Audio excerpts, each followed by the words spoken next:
y en el mundo. Y hacemos por eso contacto con Sofía Ramírez, directora de México. ¿Cómo vamos, Sofía? ¿Cómo estás? Un gusto como siempre. Paco, un gusto como siempre para mí también estar aquí de regreso con ustedes. Bueno, y ya parafraseando, Sofía, México, ¿cómo vamos?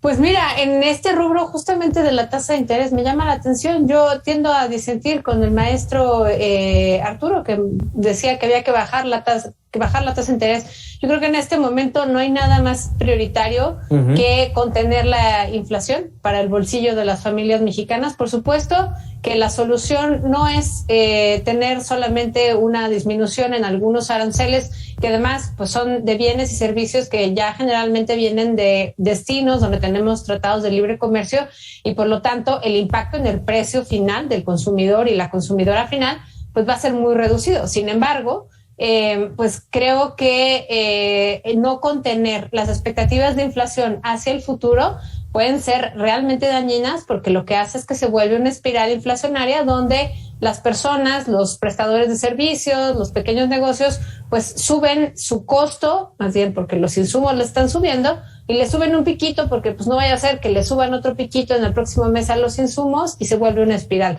Entonces yo creo que ahorita, justamente con toda esta discusión alrededor del PASIC, del plan que plantea el gobierno federal, pues hay que ser muy cautos, sobre todo con cómo vamos a pagarlo. Yo creo que ese es el quid realmente de todo esto, porque al final del día, de los 404 mil millones de pesos que se están destinando a estos efectos, pues alrededor de 8 de cada 10 pesos, más de 330,000, están destinados al financiamiento de subsidios a la gasolina, que como tú sabes, pues son, por supuesto, en primer término, destinados a clases medias y no necesariamente a quienes realmente están pasando hambre. Ojo, aquí no estoy diciendo que no exista algún tipo de apoyo generalizado, sobre todo porque pues en México se transporta todo y por lo tanto el transporte en carretera necesita gasolina y demás. Lo único que estoy diciendo es que, dado que los recursos son sumamente escasos y que sí tenemos alrededor de 11 millones de personas en pobreza extrema en este país, sería prioritario destinarles a que sí tuvieran garantizado su alimento.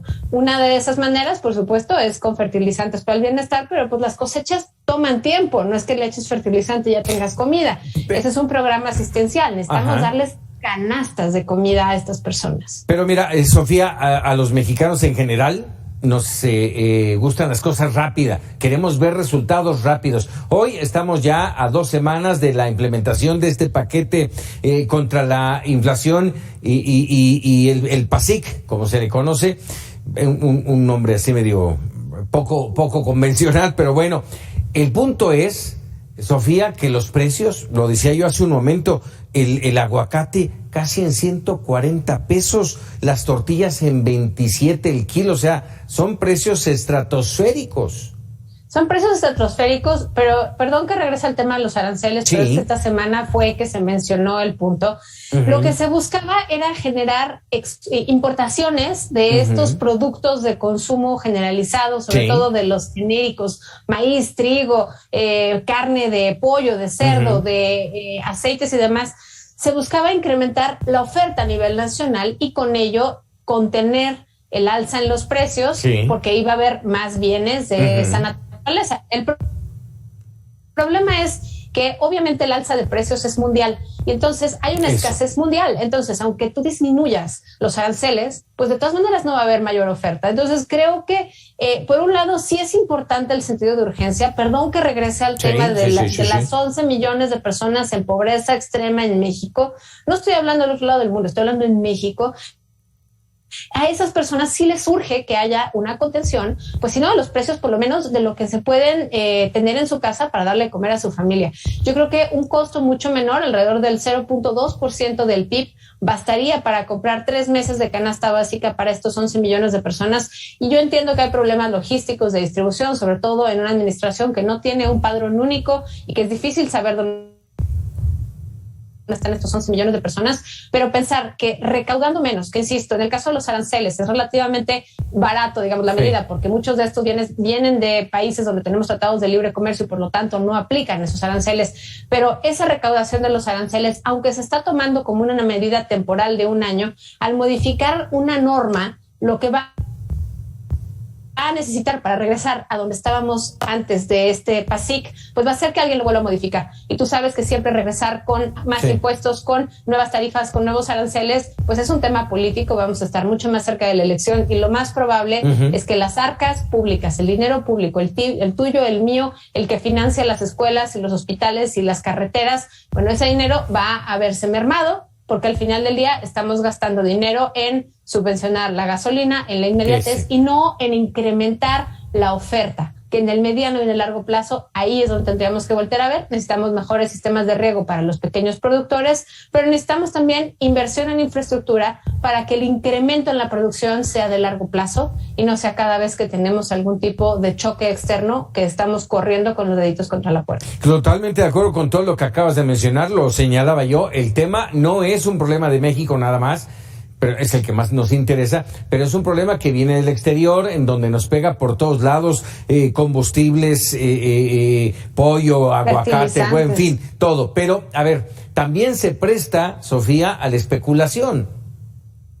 Sin duda, y ahí es donde creo que entra el tema de la banca central. En México, el Banco de México tiene un mandato único, no tiene un mandato dual, no le compete contener o más bien incrementar el nivel de empleo, por ejemplo, no le compete más que contener y mantener, preservar el valor adquisitivo de nuestra moneda. ¿Qué quiere decir? Que los 5 pesos que tengo yo hoy me alcancen para comprar lo mismo mañana, pasado y etcétera. Una manera de hacer eso en este momento es contener las expectativas del incremento. Por eso lo que mencionas es Toral. Y por eso es importante que el Banco Central siga haciendo su trabajo. Claramente hay una ralentización en el crecimiento, pero el Banco de México no se puede dar el lujo en este momento, donde en Estados Unidos, que es la moneda más segura, digamos, para los capitales, no puede darse el lujo de no seguir aumentando la tasa de interés a la misma velocidad que la Fed, que es el Banco Central en Estados Unidos. Vivimos en una economía globalizada. Incluso si hoy dijéramos vamos a cerrar toda la economía, incluso en ese caso no estamos en posibilidad de hacerlo porque el mundo es un mundo globalizado distinto al que teníamos en el siglo XX. Expectativas y recomendaciones para nuestra audiencia, Sofía.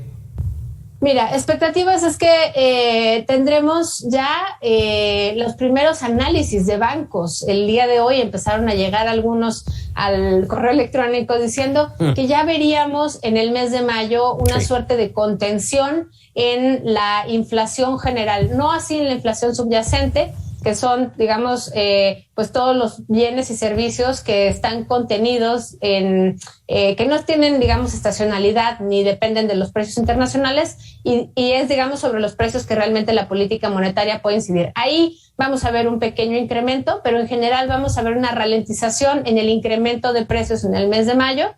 Y lo cierto es que de acuerdo al Banco de México no será sino hasta el próximo año que lleguemos a este rango de variabilidad, que es el de 3% más menos un punto porcentual, y estaremos viendo inflaciones de alrededor del 4% hasta el próximo año. Yo creo que este año lo mejor que podemos hacer es, como familias, cuidar el patrimonio que tenemos, procurar no endeudarnos con créditos de corto plazo sobre todo, y sobre todo pues mantener cierto orden y mantener la inversión de las familias, digamos, en educación, en salud y no incrementar los adeudos a nivel hogar. Sofía Ramírez, te agradezco enorme estos minutos para Mega Noticias, como siempre. Ya tenemos ahí un problema final.